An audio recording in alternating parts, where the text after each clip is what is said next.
안녕하십니까. 2024년 3월 3일 오후 김경국TV 인사드리겠습니다. 개혁신당 이준석 대표가 국민의힘 한동훈 비대위원장을 향해서 악담성 발언을 했다가 네티즌들로부터 욕을 바가지로 들어먹고 있습니다. 또 한동훈 위원장이 윤석열 대통령을 향해서 폴더 인사를 한 것을 놓고 대장끼리인데 굽혔다는 이상한 논리로 비판하기도 했습니다. 이준석 대표가 왜 가는 곳마다 싸우고 또 유력 정치인들과 헤어지는지 그 이유를 엿보게 할 수 있는 한 단면인 것 같습니다. 이준석 대표는 쿠팡 플레이의 SNL 코리아에 출연해서 한 위원장에게 영상편지를 써달라는 제작진의 주문에 요즘 행복하시죠? 그 자리에 앉아있던 사람 참 많았습니다. 나를 포함해서 그 다음까지 잘한다는 의미 무엇인지 고민해봐야 할 것입니다. 왕관의 무게만큼 느끼게 되실 것입니다. 굿럭 이렇게 얘기했습니다. 이 대표는 자기 당대표가 차은우보다 잘생겼다고 하는 사람 대 30분 동안 눈보라 맞으며 기다리다 폴더 인사하며 사과한 사람 중 누가 더 아부꾼이냐 이 질문에 후자라고 거침없이 얘기했습니다. 그러면서 한쪽도 다른 한쪽도 대장인데 굽힌 것이다. 그러면 상하 관계가 조직 사이에 생긴다. 그건 경솔하다. 이렇게 얘기했습니다. 한쪽은 대통령이지만 한쪽은 여당 대표인데 그렇게 굽히면 대통령실과 여당의 관계 설정에 문제가 있는 것이 아니냐 이런 지적을 한 것입니다. 이준석 대표 기본적으로 이런 마인드를 가지고 있으니 윤 대통령과 사이가 틀어질 수밖에 없었던 것입니다. 내가 당대표인데 왜 대통령 후보에게 굽혀야 되고 대통령에게 굽혀야 하나 이런 마인드를 가지고 제1야당 대표와 여당 대표를 했으니까 당과 청와대 관계가 당과 대통령실 관계가 제대로 돌아갔을 리가 없죠. 대통령 선거 때 2번이나 보이콧을 하면서 자칫했으면 선거를 망칠 뻔했죠. 그리고 윤석열 대통령 취임 초반에 그런 마인드로 여당 대표를 했으니 대통령실과의 관계가 원만했을 수가 없었을 것입니다. 정말 정신 상태가 독특하다 이렇게 지적하지 않을 수 없습니다. 사람마다 제각기 스타일이 있습니다. 제가 썸네일에도 사진을 올렸는데 한동훈 위원장은 기본적으로 예의를 갖춰야 되겠다 생각하고 악수를 할 때는 허리를 많이 굽히는 것이 몸에 배어 있습니다. 대통령과 여당 대표가 악수를 하면서 폴더 인사를 한 것이 과연 욕을 들어 먹어야 될 일인가요? 김기현 대표도 한동훈 위원장보다 더 숙였으면 숙였지 덜 숙이지는 않았습니다. 물론 과공비례란 말이 있죠. 과공만 아니라면 정치인이 허리 숙이는 것이 뭐가 그리 잘못된 일이고 또 무엇은 그리 비판거리가 되는지 모르겠습니다. 이준석 대표 본인 얘기도 해봅시다. 그렇다면 폴더 인사는 한동훈 위원장보다 이준석 대표가 당대표 시절 더 유명했습니다.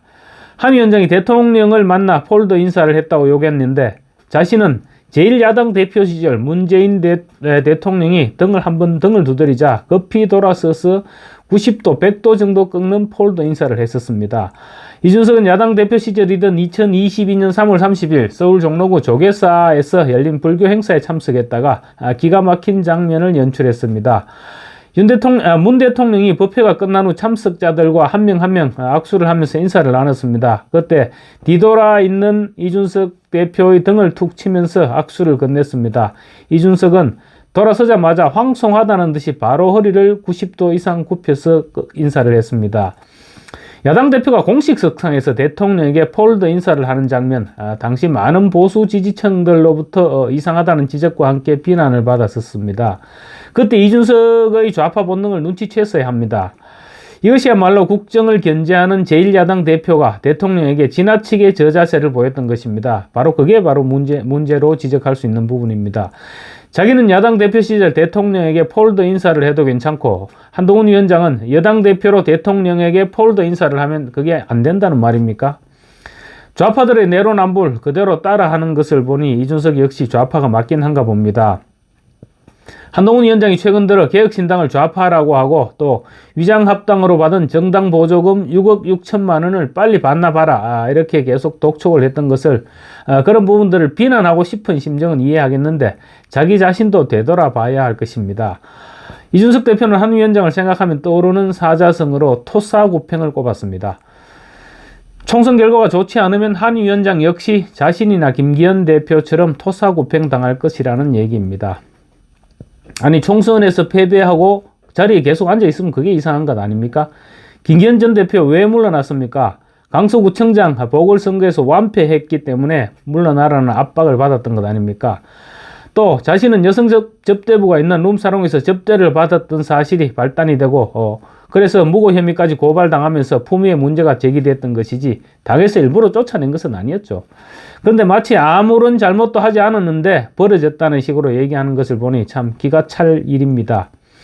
이 대표는 지난달 9일로 돌아가면 새로운 미래 이낙연 대표와 손을 잡을 것 같느냐, 이낙연 대표에게 혹시 할 말이 없느냐 이런 질문에는 따로 삽시다. 그냥 따로 살았어야 할 운명인데 너무 성급하게 문서에 도장을 찍었다라고 말했습니다. 정당과 정당 간의 합당 약속을 파기했었는데 마치 이혼 서류에 도장을 찍는 것처럼 그런 비유를 했습니다. 정당의 대표라고 하기에는 너무나도 가벼운 처신이라고 지적하지 않을 수 없습니다. 이준석 대표 이날 인터뷰가 방송되자 보수 네티즌들은 이준석에게 남 걱정할 시간에 본인 밥그릇이나 생각해라 하는 등의 비난 댓글이 폭주했습니다. 네티즌들은 준석이 좀 안 보고 싶다부터 시작해서 너나 잘해. 항상 본인은 잘하고 본인 잘못은 없고 주변이 다 이상하고 주변이 다 잘못했다는 태도로 일관하는데 꿈 깨라. 보수인 척 좀 그만해라. 나이는 제일 어린데 웬만한 정치인들보다 더 늙고 노쇠함이 느껴지는 이상한 정치인이다. 혼자서 고의가 끈질긴 해. 그런다고 같은 급으로 보여지지 않는다 하는 등의 비판을 쏟아냈습니다. 여러분 생각은 어떠십니까? 감사합니다.